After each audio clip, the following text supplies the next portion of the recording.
우리가 교회를 다니려고 하면 막는 것들이 많아요. 예수님을 믿으려고 하면 믿지 못하게 하는 요소들이 참 많습니다. 신앙생활을 하려고 하면 주변에 사람들이 못 믿게 하고, 또 시간이 없어서 못 믿게 하고, 또 물질 때문에 못 믿게 하고, 정작 살 수 있는 길이 있는데 그 길을 못 가게 막는 요인들이 너무 많습니다.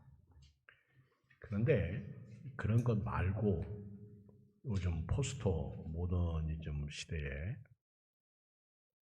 우리로 하여금 예수님을 믿지 못하게 하는 가짜들이 너무 많습니다.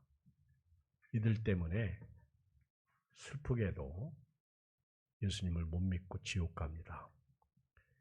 특별히 종교다원주의 같은 거, 종교다원주의 참 겉으로 볼 때는 진짜 좋아요. 뭐 여기도 구원 있고 저기도 구원 있고 어디 가나 다 구원 있는데 왜 너희들은 예수님만 구원이 있다고 그렇게 말하느냐. 참 현혹됩니다. 유혹을 받게 됩니다. 그러나 성경은 아주 분명합니다. 천하 인간의 구원받을 만한 다른 이름을 우리에게 주신 일이 없어요. 오직 예수님을 통하지 않고는 구원받을 수가 없어요. 다른 복음은 없어요. 오직 예수님이십니다. 종교다원주의, 교회 안에 이런 종교다원주의를 이야기하는 목회자들이 있어요. 가짜입니다. 신학교 교수 중에도요, 이런 종교다원주의를 지지하는 사람들이 있어요. 이런 사람들의 밑에서 공부한 신학생들이 목사가 되면 이상한 소리하고 있습니다. 이런 사람들 밑에서 천국 가기란 힘들어요. 또 요즘에 아주 유명 강사들 중에 정말 똑똑해요. 잘났어요. 우리는 그들의 신들매를 감당할 수 없을 정도로 말도 잘하고요. 지식도 있어요. 그런데 네가 신이라는 거예요. 네가 중심이 되라는 거예요. 그러니까 인간, 네가 네 자신의 주인이 되라는 거예요. 주인. 인간 중심이에요. 인본주의죠. 근데 그럴싸하게 들립니다. 이 사람이 사람 중심, 인간 중심이 되다 보면 또 이분들의 가르침은 누구 말 들을 것도 없다는 거예요. 누구 충고 들을 것도 없다는 거예요. 네 마음대로 살라는 거예요. 이게 포스트 모더니즘 시대에 나타나는 또 다른 인본주의적 현상입니다. 이런 영향을 우리 젊은이들이 받고 있기 때문에 교회 얘기하고 하나님 얘기하면 식상한 거예요. 진리를 얘기해도 이미 가짜한테 너무 우리가 지배를 받고 있습니다. 요즘에 텔레비라든가 언론이라든가 이런 가짜들, 그리고 우리 목회자들이 코로나19 시대에 패널로 나와서 얘기하는 소리 들어보면 왜 저 사람이 저기 나가서 저런 얘기하고 있지? 아주 가슴이 답답하고요. 메어집니다. 차라리 안 나가면 되는데 가서 진리를 다 막고 있어. 그게 불의죠. 불의로 진리를 막는 자들에게 하나님의 진노가 임하는 거예요. 의외로 우리 주변의 지식, 사람들이 알고 있는 지식, 사실 이 지식이라는 것은요, 이론인데요. 이건 변합니다. 그렇잖아요? 근데 역사 속에서 이 지식을 얘기할 때 완전한 지식은 없어. 사람이 나타날 때마다 먼저 지식들이 이렇게 덮어쓰기가 되고요. 새롭게 그 사람들이 이론을 발표하니까 이게 영원한 진리적 지식은 없다는 사실이에요. 근데 이런 지식 앞에 사람들이 무너지고 있다는 거예요. 그래서 고린도전서 8장에도 보면 지식은 교만하게 한다 이런 말씀이 있습니다. 여러분들이 주변의 이런 상황, 또 성적인 문제, 요즘처럼 이런 동성애라든가 또는 우리 주변의 그런 젠더, 이런 성적인 문제가 우리로 하여금 하나님을 못 믿게 만들고 있어요. 더군다나 교회에 오면 제재가 많잖아요. 하지 말라는 게 많잖아요. 또 시간도 많이 뺏기잖아요. 그런데 여기에 가짜들까지 덤벼들어 가지고 하나님의 말씀을 이상하게 해석하고 훼손시키는 무리들이 많습니다. 마치 예수님께서 마지막 때에 알곡과 가라지를 말씀하셨는데 어쩌면 이 코로나19라는 이 전염병 앞에서 진짜와 가짜가 구별되지 않나, 양과 염소가 구별되고 있지 않나, 오른쪽에 앉을 자와 왼쪽에 앉을 자가 구별되지 않나 그런 생각을 해요. 결국 천국에 갈 사람이 따로 있고 지옥에 갈 사람이 있다라는 것이죠. 한쪽은 구원이지만 한쪽은 심판을 받습니다. 우리 지난 주일날도 말씀드렸듯이 두 사람이 밭을 갈다가 한 사람은 데려감을 당하고 한 사람은 버려둠을 당하고 두 사람이 맷돌 갈고 있다가 한 사람은 데려감을 당하고 한 사람은 버려둠을 당하는데 이런 주변의 가짜들 때문에 버려둠을 당하는 사람들이 많아요. 진리를 놓치게 됩니다. 여러분들은 오늘 말씀드리면서 어느 쪽에 속해 있어요? 요즘 가짜와 진짜, 이 짝퉁이 진짜인 것처럼 보입니다. 그러나 절대로 가짜는 진짜가 될 수 없어요. 오늘 저와 여러분들이 영적으로 민감하고요.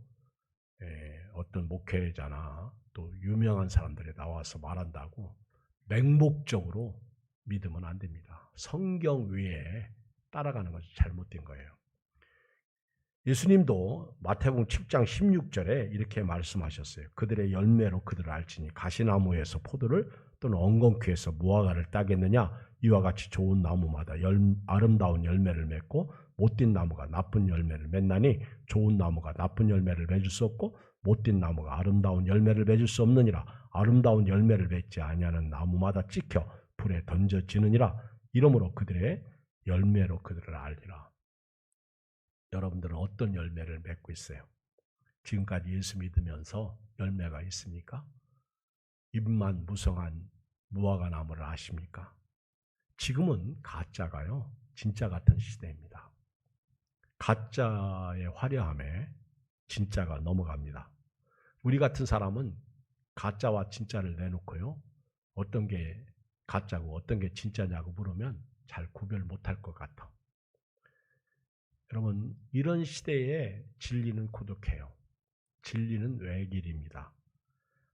외길이에요. 하나님의 말씀을 받아 전하는 선지자들의 고독을 오늘 또 예레미야를 통해서 볼 수가 있어요. 예레미야 시대에는 참 가짜가 거의 100%야. 100%. 예레미야 위에는 진짜가 없어. 참 슬픈 현실이죠. 이런 때 예수님도 믿음을 보겠다고 하십니다. 이 가짜들 때문에 진리가 막히고요, 무너지고 있고요, 심지어 진리가 죽고 있습니다. 진리가 죽임을, 진리를 전하는 선지자들이 죽임을 당하고 있다는 사실이죠. 예레미야는요, 주전 650년에 유다의 예루살렘에서 동북쪽 약 4.8km 떨어진 아나돗에서 태어났고요. 아나돗의 제사장 힐기야의 아들입니다. 힐기야, 제사장의 아들이에요. 예레미야는 20살 때 부름을 받았습니다. 20살 때. 젊은 나이에 선지자가 되었어요. 예레미야가 선지자 활동할 때에 당시의 왕이 요시야 왕입니다. 요시야 왕. 요시야 왕은 아주 선한 왕이고요, 착한 왕이고요, 훌륭한 왕입니다. 유다의 몇 안 되는 왕 중에 아주 훌륭한 왕이 요시야 왕이에요. 예를 들면 뭐 히스기야 왕, 또 요시야, 이런 왕이 아주 훌륭한 왕입니다. 어느 날 성전에서 율법책을 발견하고 정치적으로 종교적으로 개혁을 단행하죠. 말씀을 회복하게 되고 믿음으로 온 백성을 가르칩니다. 이런 때 예레미야가 등장합니다. 예레미야가 요시야 왕이 통치한 지 13년 되던 해에 선지자로 부름받아서 통치하는데, 그때는 평화시대였어요. 평화시대. 아주 나라가 고요하고 평화스럽습니다. 당시에 강대국이 두 나라 있었는데 바벨론하고 아수르였어요. 근데 이 두 나라는 서로 세력 다툼을 하느라고 감히 유다를 넘보지 못했습니다. 이런 때 예레미야가 등장해서 예언을 하게 됩니다. 내적으로는 요시야 왕이라는 그런 훌륭한 왕이 있어서 예언 활동할 때 참 예언을 맘 놓고 할 수 있었어요. 그러던 어느 날 요시야 왕이 애굽의 바르노고 왕하고 무기토에서 전쟁하다가 그만 전사구마합니다. 죽어요. 그리고는 나라가 아주 갑자기 곤두박질 치듯이 유다 나라가 무너지기 시작해요. 예레미야가 이렇게 평화 시대에 예언을 할 때 어떤 예언을 하느냐 하면 하나님의 말씀을 떠난 백성들, 하나님의 언약을 깬 백성들, 이들에게 하나님 앞에 돌아오지 않고 계속해서 범죄하면 하나님께서 유다 나라를 바벨론에 의해서 망하게 할 것이다. 그리고 유다 나라는 바벨론의 포로로 잡혀가서 70년 동안 포로 생활할 것이다. 그렇게 예언을 합니다. 슬픈 현실이죠. 그리고 강하게 예레미야가 예언하는 것은 하나님의 말씀이다. 그러니 그대로 순종하라는 거예요. 여러분 한번 생각해 보세요. 지금 사업이 평탄하게 잘 나가는데 내가 지금 건강하게 잘 되고 있는데 갑자기 목사님이 와가지고 그렇게 계속해서 사업하면 망할 것입니다. 그러니 빨리 하나님 앞으로 돌아오셔서 이렇게 하십시오. 그러면 싫겠어요? 좋겠어요? 지금 우리 한국교회가요. 가짜들은 귀만 즐겁게 해줍니다. 길한 예언만 좋아해. 길. 그러나 흉한 예언을 못 받아들여요. 아니 목사님은 지금 우리 사업 모릅니까? 그렇게 어두워가지고 어떻게 목회를 하십니까? 우리 이렇게 잘 나가고 있지 않습니까? 그러면서 싫은 거예요. 그리고 저쪽 교회 아무개 목사님은 아주 와서 축복만 빌어주고요. 그리고 좋은 말만 해주고 그러니까 그쪽 교회로 옮길 수 있습니다. 예레미야가 예언할 때 아니 나라가 평화로운 상황 가운데 있을 때 예레미야가 길한 예언을 해야 되는데 흉한 예언을 하고 있다는 말이에요. 싫어하는 거죠. 그리고 하나님의 말씀에 바벨론의 포로가 되어서 거기로 잡혀가서 거기서 살라는 거예요.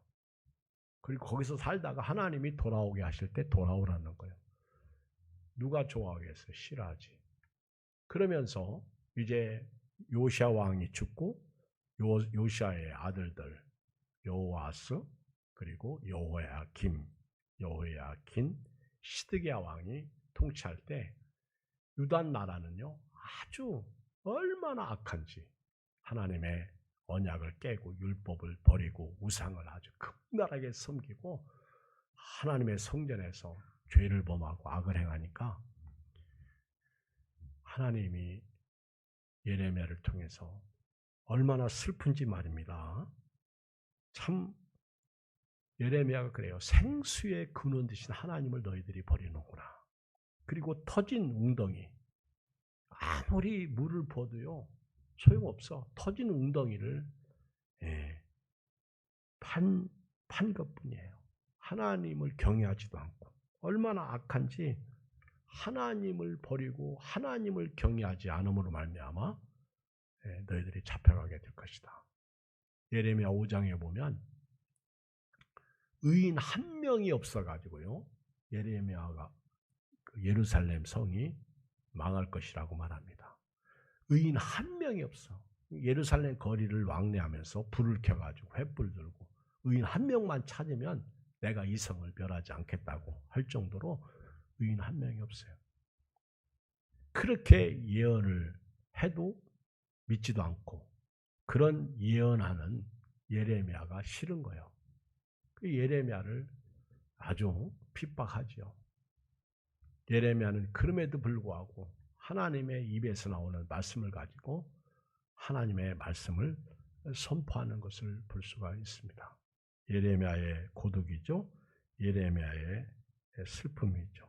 하나님 앞에 돌아오지 않는 백성들을 향해서 성전 마당만 밟고 있는 그런 유다 백성들을 향해서 예언하는 겁니다. 예레미야는요, 원래 착한 사람이에요.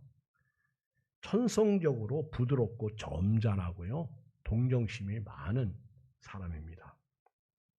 그런데 하나님이 주시는 말씀은 심판의 말씀이야. 그 심판의 말씀을 선포하려고 하니까 얼마나 힘들겠어요. 그렇지만 죽음을 무릅쓰고요, 아주 강력하게 하나님의 말씀을 선포합니다. 그런데 백성들은 끄떡하지 않고 복지부동하는 거예요. 완전 철밥통이야. 그래서 예레미야가 울어요. 눈물을 흘립니다. 그래서 예레미야 선지자를 눈물의 선지자라고 말해요. 예레미야는 상한 심령으로 하나님 앞에서 이스라엘 백성들에게 예언합니다. 사실 예언하는 예레미야도 좋지는 않아. 좋은 예언을 해야 되는데 심판의 예언하는 예레미야 자체도요, 싫습니다.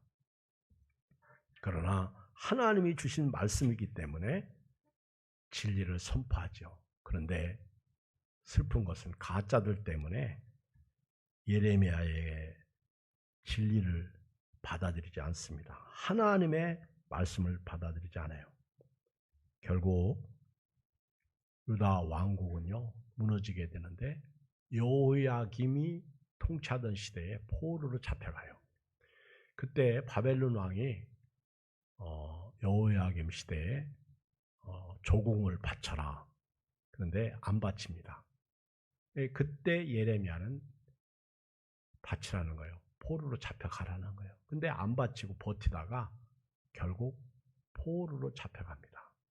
포로 시대에 유다의 마지막 왕 시드기야가 잡혀가고 두 눈이 뽑히죠. 참 불쌍한, 아주 뭐라고 할까, 불행한 일이 유다 왕국 말기에 일어나는 거죠. 결국 예레미야가 예언한 대로 주전 586년에 예루살렘이 함락됩니다. 그리고 예레미야는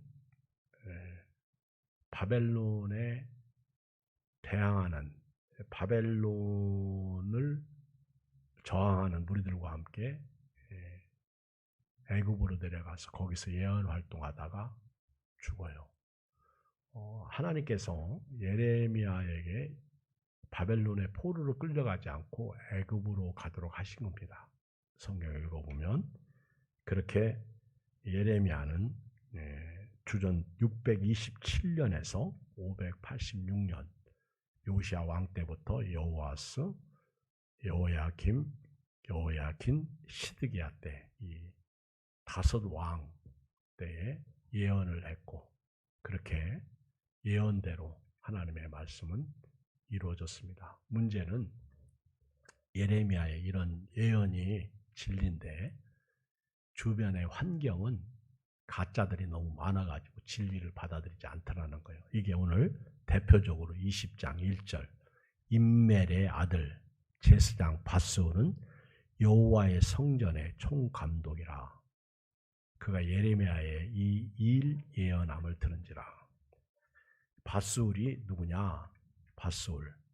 밧스울은요, 세력을 확장시키는 자, 이런 이름의 뜻을 가지고 있어요. 이 세력을 확장시키는 자. 이 사람도 제사장이에요. 제사장.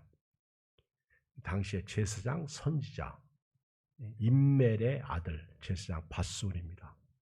성전을 맡은 총감독이야. 이 사람이 예레미야가 하는 예언을 들으면요, 가슴을 쳐야 돼요. 옷을 찢어야 돼요.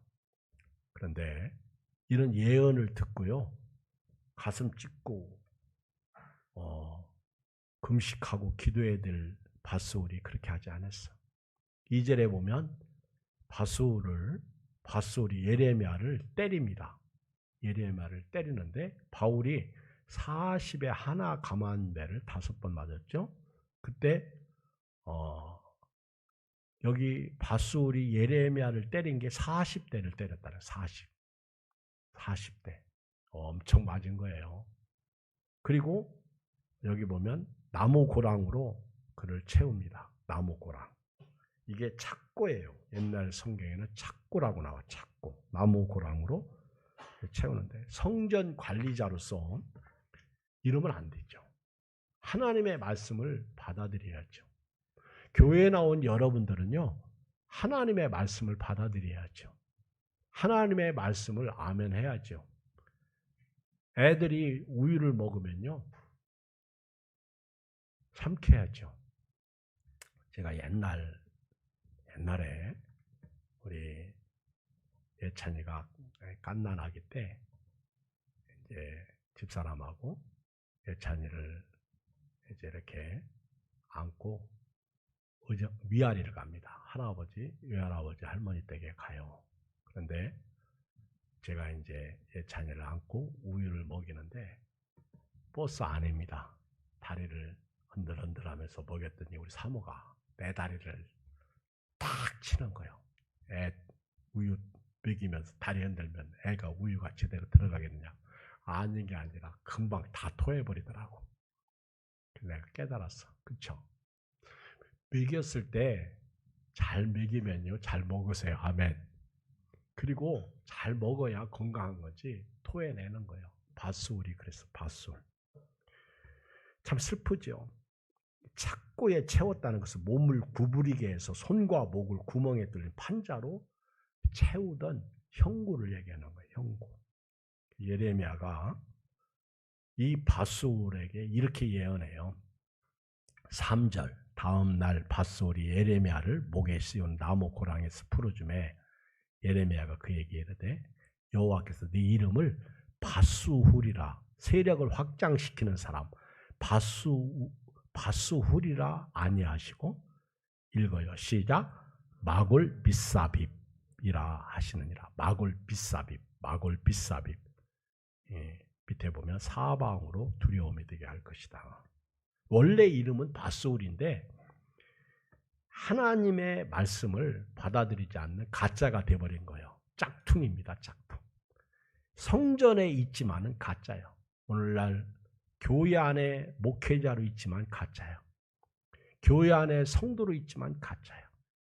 이상한 이론, 이상한 지식, 이런 주변의 환경들이요, 예수님을 못 믿도록 막어. 교회를 못 가도록 막어.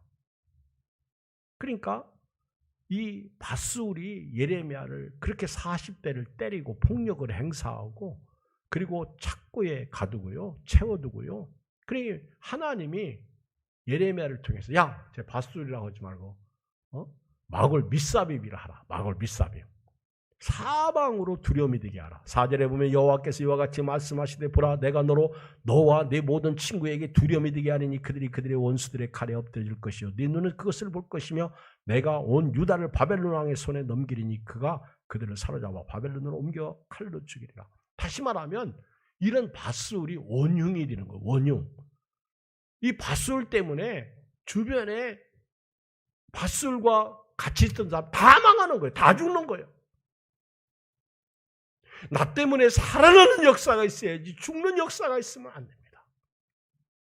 밧술 때문에 주변의 친구들, 밧술이 나중에는요 겁나는 거예요. 제 옆에만 가면 사방의 두려움의 대상이 되는 거예요. 쟤한테만 가면 망해. 그런 식이야. 그리고 5절에 보면요. 내가 또 이 성읍의 모든 부와 그 모든 소득과 그 모든 귀중품과 유다 왕들의 모든 보물을 그 원수의 손에 넘기니 그들이 그것을 탈차해 바벨론으로 가져가리라. 다 빼앗긴다는 거예요. 자, 읽어요. 6절 시작. 밧술아 너와 네 집에 사는 모든 사람이 포로되어 옮겨지리니 네가 바벨론에 이르러 거기서 죽어 거기 묻힐 것이라. 너와 너의 거짓 예언을 들은 네 모든 친구도 그와 같으리라 하셨느니라. 밧술 때문에 다 망하는 거예요. 여러분 예레미야 당시요. 한번 볼까요? 23장 가보세요. 9절 가봐요. 23장 9절에 보면 예레미야 당시 주변의 선지자들이 다 가짜예요. 다 가짜. 뭐 시간이 없으니까 11절 읽어봐요. 시작. 여호와의 말씀이라 선지자와 제사장이 다 사악한지라 내가 내 집에서 그들의 악을 발견하였노라. 아주 성한 것이 하나도 없어요. 입만 열면 거짓말이고 진리를 왜곡하고 진리를 학대하고 진리를 거부하고. 예레미야 23장 11절. 아주 이 성경이 아주 다 선지자와 제사장이 다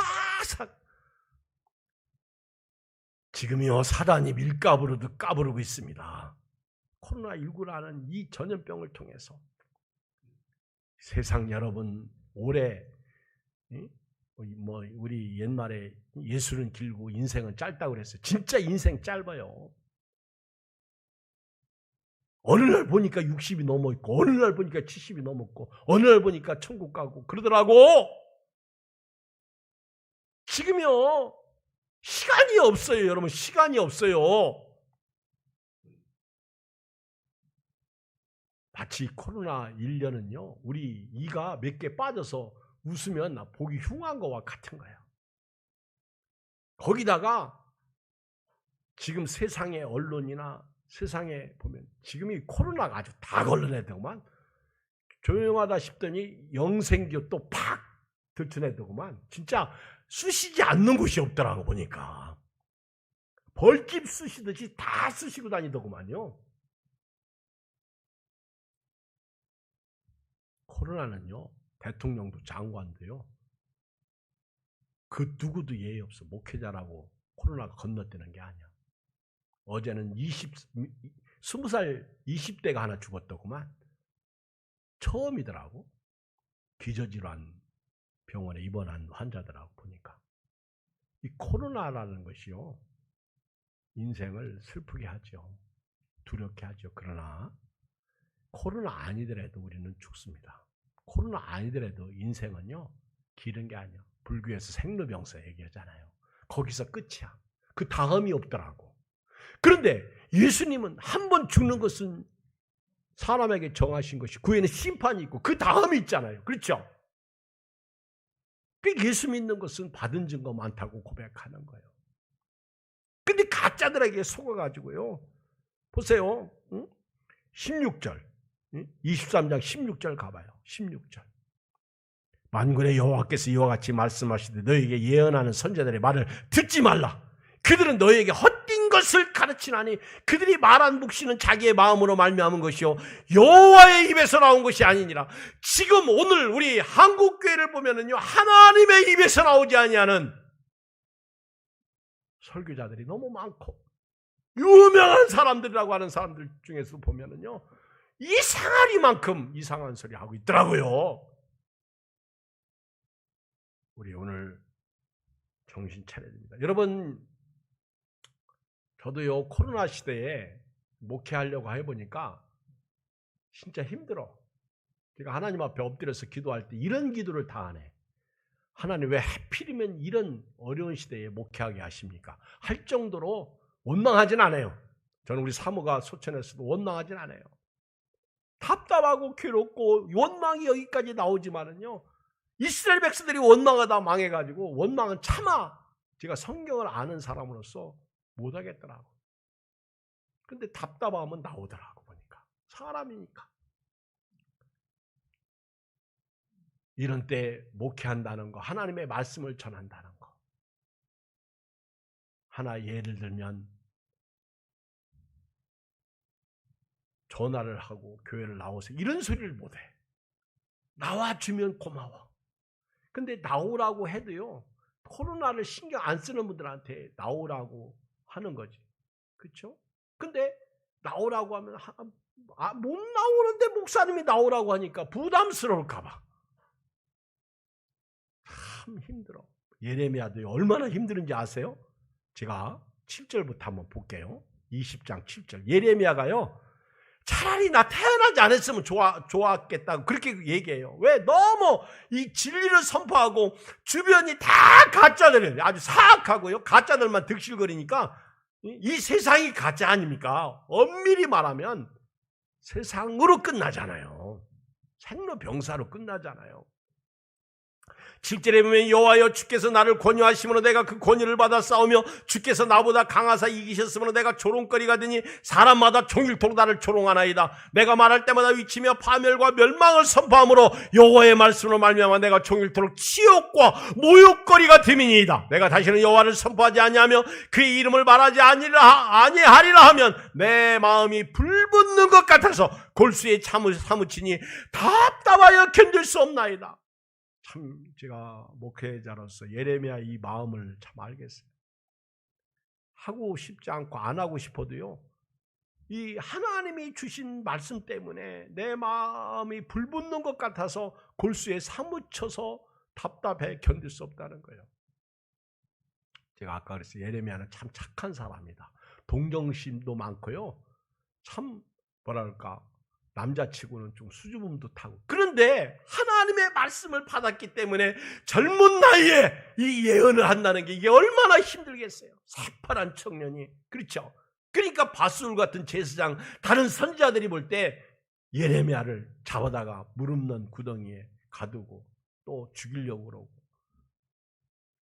나중에 시드기야 왕은요, 아주 주변에서 막 예레미야를 죽이려고 그러니까 나중에 조용히 불러다가 하나님이 진짜 뭐라고 말씀하시더냐.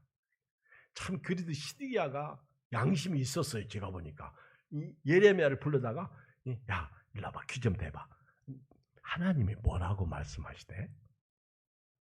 예레미야는 조금도 흔들림 없이 바벨론의 포로가 돼서 잡혀갔어요.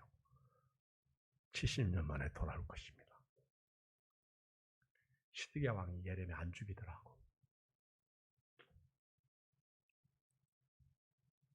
10절에 보면 나는 무리의 비방과 사방이 두려움을 들었나이다. 그들이 이르기를 고소하라, 우리도 고소하리라 하며 내 친한 벗도 다 내가 실족하기를 기다리며.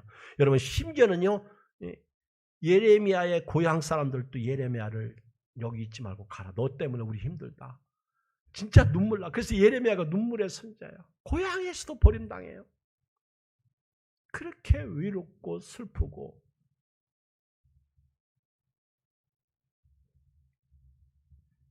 14절에 가보면 내 생일이 저주를 받았다면 나의 어머니가 날 낳던 날이 복이 없었더라. 이런 고백을 해. 너무 힘들으니까.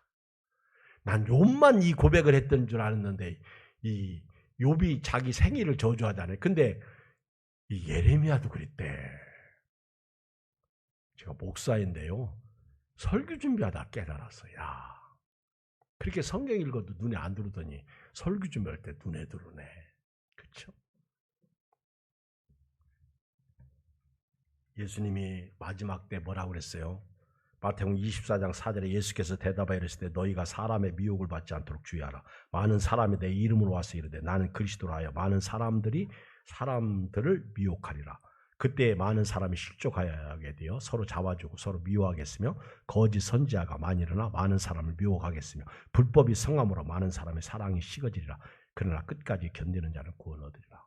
여러분, 마지막 때 우리가 해야 할 일 중에 하나가 미혹받지 않는 거예요. 가짜 주의하는 거예요. 짝퉁 주의하는 거예요. 아멘. 가짜를 진짜인 줄 알고 쫓아가다 망하는 거예요. 조금요, 교회가 재미없고, 요즘 뭐 어떤 분은 그렇게 얘기해요. 목사님들이 설교 시간에 재미있게 설교해야지. 그렇죠. 재미있으면 좋은데 재미있게 설교하고 싶어도 재미없는데 어떻게 하냐? 그치? 웃기는 얘기에도 웃지 않는데 그럼 어떻게 하냐? 저도 재미나게 설교하려고 하다가 요즘에 온라인 예배 드리면서 긴장하다 보니까 옛날 재미있는 게 다 사라지더라고. 나도 긴장하고. 그렇죠? 여러분도 긴장하고. 그러나 끝까지 믿음을 지키시길 주의 이름으로 축복합니다. 가짜한테 속지 마세요. 내가 비록 가진 거 없고 좋은 집에 못 살고 별로 그렇게 몸이 성하지 못하고 별로 그렇게 재미없어도요, 믿음은 지키시기를 바랍니다. 진리는 이 길밖에 없어요. 여러분, 이 세상에 뭐가 진짜예요? 우리가 눈에 보는 거? 어떤 때는 보이지 않는 이상이 진짜라고 그랬고 어떤 때는 보이는 것이 진짜라고 그러고, 이 학문을 가리키는 그 인문학에서도 보면은요, 그 철학도 그렇고요, 그리고 무슨 뭐 사람들이 그 뭐 상담도 그렇고요, 이 유명한 사람들이 보면 이게 다 틀려. 이 사람은 얘기하고 저 사람은 그러니까 이 세상에 진리는 없어. 예수님밖에. 바뀌더라는 얘기예요. 바뀌더라는 얘기예요. 지동설이 천동설이 되고 그렇죠. 그 얼마나 고독스럽니까 그때 그 얘기하고 그렇죠. 어떤 때는 이성을 중시하고 어떤 때는 사람의 어떤 그 마음에서 나오는 걸 뭐야 그걸 사람의 그런 것을 중시하고 그러잖아요. 이게 바뀌는 거예요. 근데 이 세상 지식들이 말입니다. 요즘 이상한 종교들이 또 이상한 그 분들이 너무 많이 나와가지고 바술같이 진리를 거부하고요. 텔레비 나오는 도울 김용욱 선생 같은 사람들 예수님 안 믿어요. 제가 요즘에 그 서강대 교수 지금은 은퇴한 것 같은데 나이는 59년생인데 진짜 똑똑해. 그 최진석이라고 하는 분인데요. 이분 강의를 제가 4개인가 5개를 들었더니 이게 그 중국의 그 공자에서 시작해가지고 이렇게 사상을 쭉 얘기하면서 역사를 얘기하면 우리는 시들배 감당도 못해. 근데 나중에 결론 딱 내리는 거 보면요, 네가 신이라는 결국 그게요. 그 하나님도 사실은 그때 하나님은 사람들이 만든 하나님이죠. 그런데 결국은 인간이 중심이 되는 거예요. 이게 인본주의죠. 네 맘대로 살라는 거예요. 누가 너를 충고도 받지 말고 누구를 충고할 필요도 없고 네 어떻게 보면 그 자존감을 이끌어주는 건 좋아요. 정말 인간이 그렇게 강합니까? 그러니 이런 강의를 들으면요 하나님을 버려요. 제가 그래서 댓글도 한번 봤더니 아닌 게 아니라 왜 거기서 목사 욕이 나와? 그 사람 교회 얘기 한마디도 안 했는데 댓글에 보니까 이 세상은 말입니다. 변하고요. 이 세상 지식이라고 하는 것들이 바뀝니다. 영원한 건 없어요. 보세요. 소크라스, 플라토, 아리스토텔레스도요. 제자들이 스승의 가르침을 이렇게 덮어쓰기 하고 자기들의 새로운 것을 하잖아요. 그렇죠? 우리 목회자도 마찬가지예요. 어디 교회 부임회 가면요. 전임자가 했던 거 싹 지우잖아. 그렇죠? 이게 사람이야. 이게 세상이야. 이런 가운데 예레미야가 이 진리를 선포하는데 얼마나 외롭고 쓸쓸하면 예레미야 20장 7절 이하에서 그렇게 아주 힘든 자신의 말, 오죽하면 자기 생일까지 저주하고 있겠냐. 요즘에 이단들보다도 더 무서운 것은요. 교회 안에 있더라고 보니까. 교회 안에. 지난번에 227자 원래 포럼 도구마와 대결하는 성서에서 김지호 씨는요. 예수님의 부활을 부인하더라고. 김지호 씨. 이런 얘기 그래서 뭐라고 얘기하나 들어봤더니 정말 못 견디겠어. 어떻게 저걸 저렇게 꽤 맞춰가지고 저게. 그리고 유연희 씨는요. 예수운동 참여자와 젠더의 시선으로 성서를 다시 읽어야 된대. 아니 왜 성경의 시선을 그대로 받아들이지 젠더의 시선을 읽어? 젠더가 뭔지 아세요? 젠더가 생물학적 성이 아니라 사회적 문화적 의미의 성을 말하는 거예요. 생물학적 성은 뭐예요? 하나님이 창조한 남녀가 생물학적 성이야. 그런데 사회적 문화적 성은 뭐예요? 남자와 여자가 이제는 얼마든지 그게 바뀔 수 있다는 거예요. 이게 중국의 그 북경에서 열렸던 여성대회에서 젠더 이데올로기가 통과됐잖아요. 그래가지고 이런 것 때문에 트랜스젠더가 나오고 그렇죠. 제가요 성경을 엊그저께 읽다가 레위기 18장 22절에 보니까 너는 여자와 동침한 같이 남자와 동침하지 말라. 이는 가증한 일이라. 너는 짐승과 교합하지 하여 자기를 더럽히지 말며 여자는 짐승 앞에 서서 그것과 교접하지 말라. 이는 문란한 일이니라.